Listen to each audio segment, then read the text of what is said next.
Por el río Jordán pasaréis, por el monte Oliveti entraréis. El cuchillo de las cachas negras me buscaréis. Por las muelas de Barrabás y Satanás lo amolaréis. 3 varicas de mimbre negro me cortaréis. 3 clavos, séanlos en el corazón de fulana y el otro en la cabeza, para que siempre se acuerde de mí.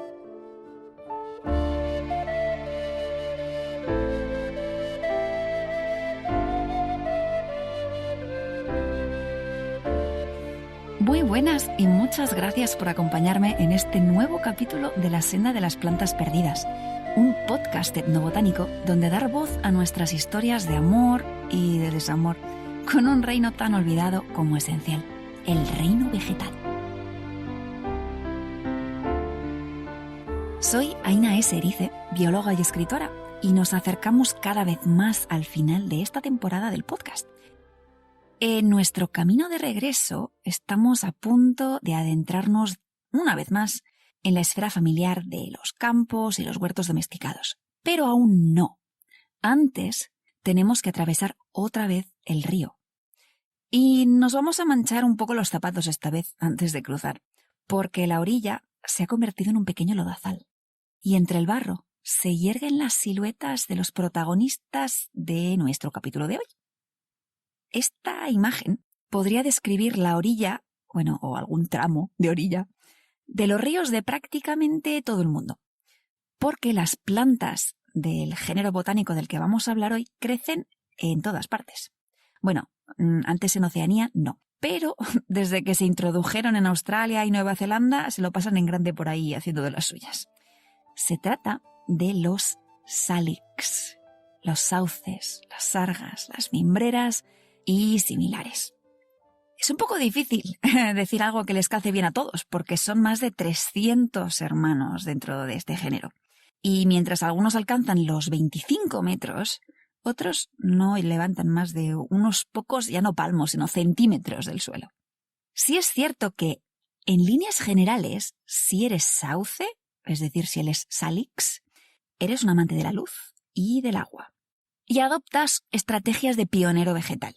Eso quiere decir que apenas se abre un espacio disponible, por ejemplo por una riada, te las apañarás para llegar antes que nadie y ocuparlo a toda pastilla.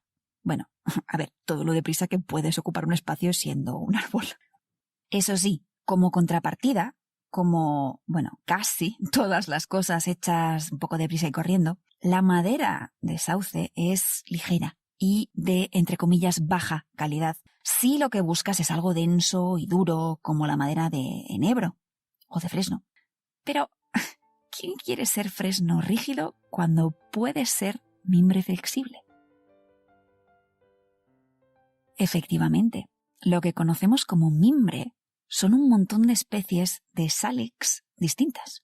No todas sirven igual de bien, ojo, que es cierto que las hay más quebradizas, pero en líneas generales, si es un salix, las probabilidades de que sus tallos jóvenes sean flexibles son bastante elevadas. Quizás ahora nos parezca algo anecdótico, pero la cestería de mimbre ha tenido una importancia garrafal a lo largo de nuestra historia. Quizás fuese una de las primeras actividades de artesanía vegetófila en que nos embarcamos como especie, empleándolo solo o bien en combinación con otros elementos vegetales como por ejemplo las cañas o las espadañas. Las varas de mimbre las hemos obtenido sobre todo de sauces de porte arbustivo, como puedan ser algunos de los más conocidos son Salix fragilis o Salix purpurea o Salix viminalis, pero también de especies que dejadas a su aire tienden a subir y convertirse en árboles, como por ejemplo el sauce blanco, Salix alba, en Europa, o en América Salix humboldtiana. Pero para conseguirlo tienes que gestionar estos árboles de un modo un poco particular, a través de una técnica conocida como desmochado, y cuyo resultado todos o casi todos tenemos muy presente. A ver, ¿te suena el sauce boxeador de la serie de Harry Potter? Pues bien, la forma que tiene ese sauce en la película es la típica de un sauce trasmocho, que también se conocen como sauces cabezudos, y están caracterizados por ese tronco ancho que termina en una sección engrosada, una cabeza, de ahí cabezudo, a partir de la cual surgen una cabellera, una infinidad de ramillas jóvenes y delgaduchas. Esta forma se ha obtenido a lo largo de años y años de podar el sauce siempre a la misma altura, estimulando el crecimiento de las yemas jóvenes en la base del corte. Con lo que obtienes son renuevos flexibles de forma regular y quizás no indefinida, pero desde luego durante bastante tiempo, si cuidas bien a tu sauce. Y eso que los sauces suelen ser árboles de vida corta. La abuela sauce de Pocahontas era solo abuela. Es raro que haya bisabuelas o tatarabuelas entre los Salix. Y bueno, es lo que tiene ser un pionero veloz, que quemas cartuchos muy deprisa y vives intensamente, pero poco, comparado con un enebro, por ejemplo. Ahora, yo sospecho que la Rowling colocó un sauce en Hogwarts y no un chopo o un roble, no tanto por su significado, sino más por cuestiones sonoras, porque le gusta mucho hacer aliteraciones y en inglés Whomping Willow suena muy bien. Pero lo cierto es que, aunque no lo hiciese adrede, que no lo sé, la verdad es que le salió redondo, porque en Occidente los sauces se asocian a la luna, a la muerte y a la magia desde hace muchos siglos.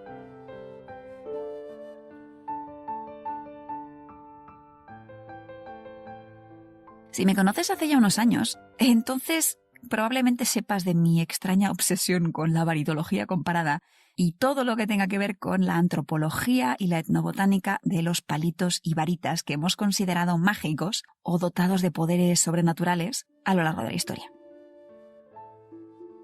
En los orígenes míticos de la varita en Occidente, eso sí, en otras partes del mundo otro rollo, pero en Occidente quizás recuerdes que está un personaje peculiar, que es la maga Circe, un personaje algo inquietante de la Odisea de Homero, que transforma a los compañeros de Ulises en cerdos. A Ulises no, gracias a la protección que le ofrece otra planta misteriosa, el moli, pero de ella no hablaremos hoy, sino que nos centraremos en la varita de Circe, que en el original griego se describe como una rhabdos. Y esta palabra en griego no significa un palito cualquiera que hayas podido encontrarte por el jardín. No. Se refiere a un palito con una característica concreta. Un palito flexible. Y aunque Homero no lo dice explícitamente, el palito flexible por antonomasia es el palito de sauce. Árbol que, por cierto, aparece mencionado como uno de los que crecen en el jardín de la reina del inframundo Perséfone, en el Hades. No sé hasta qué punto pueden estar relacionadas ambas cosas, pero lo que sí es cierto es que, escarbando en cuestiones alicáceas, me tropecé con un conjuro amoroso del siglo XVI, cuyas palabras exactas has podido escuchar al principio del capítulo, y quizás te hayas fijado que mencionan precisamente varas de mimbre negro, que podría ser una figura literaria, o bien podrían ser varas de una mimbrera concreta, que suele tener las ramas jóvenes muy oscuras, como por ejemplo Salix triandra. Será o no será, pero resulta curioso que en la España del siglo XVI aparezcan estas, entre comillas, rhabdos negras para conjurar amores. Entonces a los sauces se les pegan toda una serie de connotaciones algo sobrenaturales, lunares, oscuras y femeninas.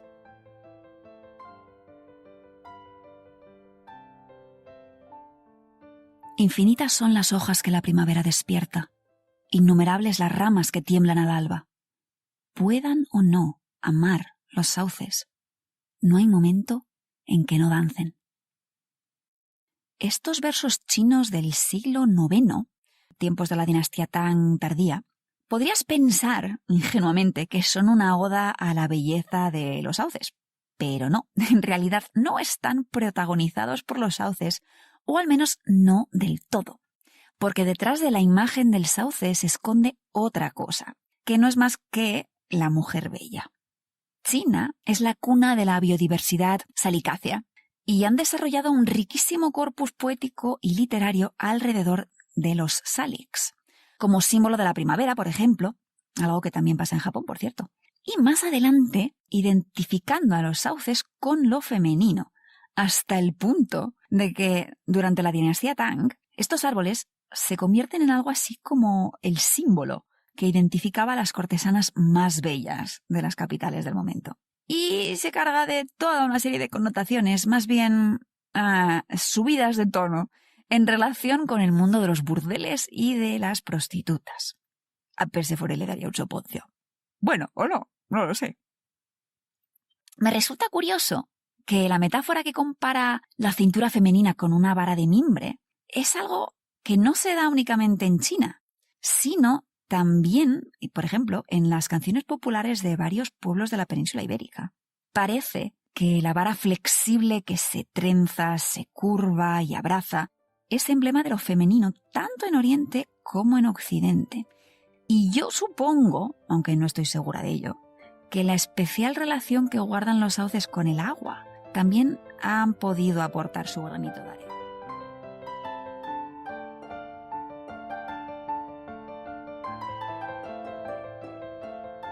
Las aguas son ese elemento que ha estado tradicionalmente ligado a la esfera femenina y que participan de ese mismo carácter dual y algo ambivalente que podemos atribuir a la naturaleza, así en mayúsculas y entre comillas. Por un lado, las necesitamos desesperadamente para vivir.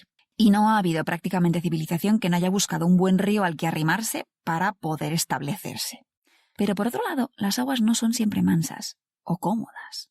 Y ya no hablo solamente de inundaciones o riadas, que las ha habido y las sigue habiendo.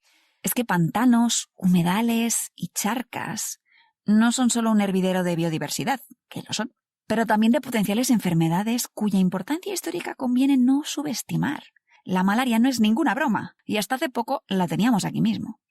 En el pensamiento de un campesino del siglo pasado, las aguas traen las fiebres. Y poniéndome en su lugar, es normal que sus ojos se fijasen en plantas como los sauces, que no solo viven, sino que además prosperan de maravilla en este tipo de ambiente, entre comillas, malsano y febril. Y por lo tanto, el campesino pensase que aquellos árboles y arbustos debían de conocer algún secreto para apañárselas también. Aunque si pasamos este razonamiento por el cedazo de la lógica científica, no se aguanta del todo, ¿no? Lo cierto es que sí acertó en sus conclusiones. Los sauces efectivamente sintetizan compuestos como la salicina, cuyo derivado más famoso hoy es el ácido acetilsalicílico de nuestras aspirinas. Este descubrimiento no es algo exclusivo occidental, ni mucho menos. En China también se empleaban los sauces contra las fiebres. Así como en Latinoamérica, me consta que, por ejemplo, los guaraníes del Chaco empleaban las hojas de Salix humboldtiana para tratar fiebres. Entonces, la salicina y las moléculas derivadas, como el ácido salicílico, tienen un efecto antiinflamatorio y antipirético, es decir, que nos baja la fiebre, en humanos. Pero, ¿de qué narices le sirve a la planta? Porque de algo le tiene que servir, y más aún teniendo en cuenta que al parecer estas moléculas aparecen en muchas otras plantas, aunque no al mismo nivel o en la misma cantidad que los sauces. Lo que está claro es que las plantas no tienen fiebre, ni tampoco padecen de reuma. Así que, ¿de qué les sirve una aspirina a un sauce? Pues, curiosamente, por lo visto también ayuda a la planta a protegerse y vivir mejor. Actúa como una señal que moviliza y también regula las respuestas de defensa vegetal cuando la pobre planta tiene que enfrentarse a patógenos, pero también cuando tiene que enfrentarse a situaciones de estrés, como por ejemplo una sequía, o bien tener que crecer en un suelo que está contaminado, una hazaña de la que son capaces muchos sauces. De hecho, esta habilidad de los sauces para crecer en suelos contaminados y funcionar como pequeñas aspiradoras de metales que concentran y acumulan en sus tejidos, es un superpoder que estamos aprovechando precisamente como arma de biorremediación para sanear terrenos. Y todo eso, en parte al menos, gracias a la salicina.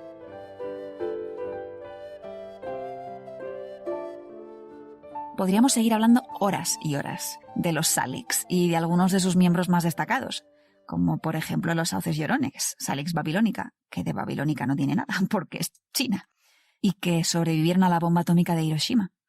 O de las increíbles galletas de carbón de sauce, que sí, eran galletas para consumo humano. Suenan deliciosas, ¿verdad?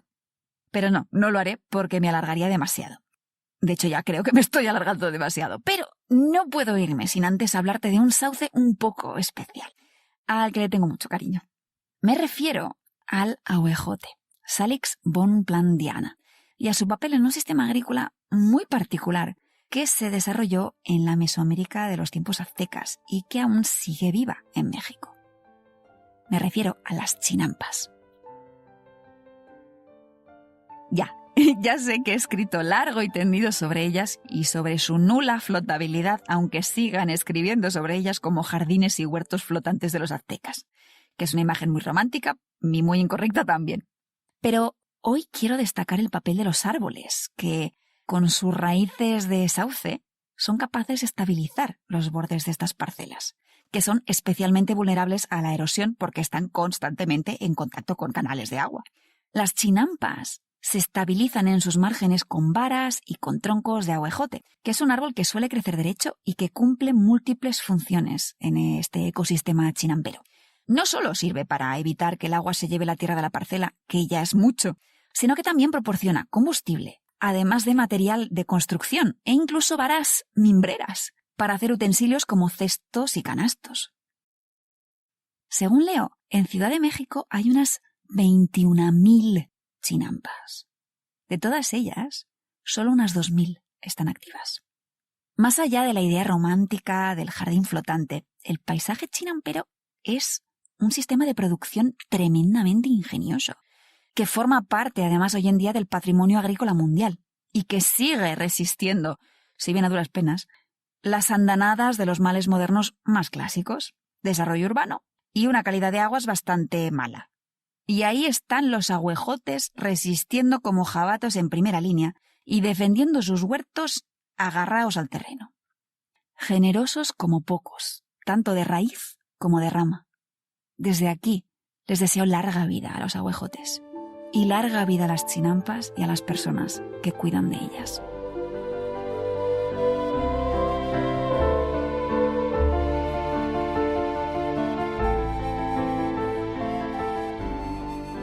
Y hasta aquí nos ha llevado la senda de hoy. Y llevo todo el camino pensando y recordando la última vez que me encontré con un puesto de artesanía de mimbre en una feria. Y pensando en el cesto de mimbre y caña que me llevé, que es una cesta preciosa, y ahora nunca voy a coger naranjas en bolsa, porque es infinitamente más satisfactorio ir llenando la cesta. Y además escuchar los pequeños ruiditos, los suspiros y los murmullos del mimbre a medida que vas cargándola. Y me doy cuenta de que si no sostenemos y abrazamos los saberes artesanos, al igual que los sauces convertidos en cestos abrazan la fruta madura, nos quedaremos sin. Y sería una verdadera pena. Y colorín colorado, este saucedal hemos cruzado. Más cosas saldrán en redes estos días, en Facebook y quizá en Instagram, que espero revivir un pelín durante los próximos meses, donde me encontrarás como Aina Serice. Y si quieres saber un poquito más sobre las chinampas, puedes encontrar el artículo que les dediqué en el blog imaginandovegetales.com. También encontrarás cosas sobre las raptos de Circe y las varitas mágicas, pero esa es otra historia.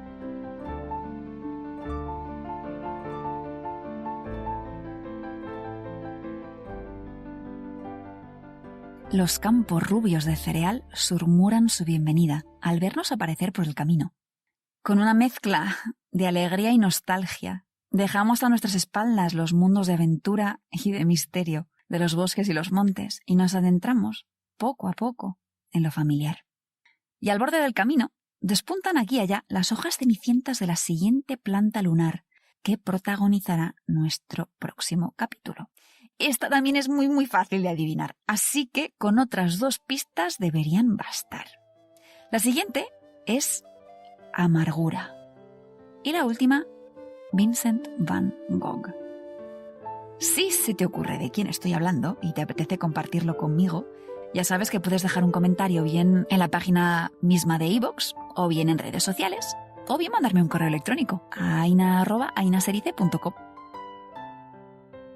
Y dicho esto, no me queda más que agradecer a sauces y mimbreras su abrazo flexible, agradecerte a ti, por supuesto, la compañía, desearte un muy feliz día y que la clorofila te acompañe.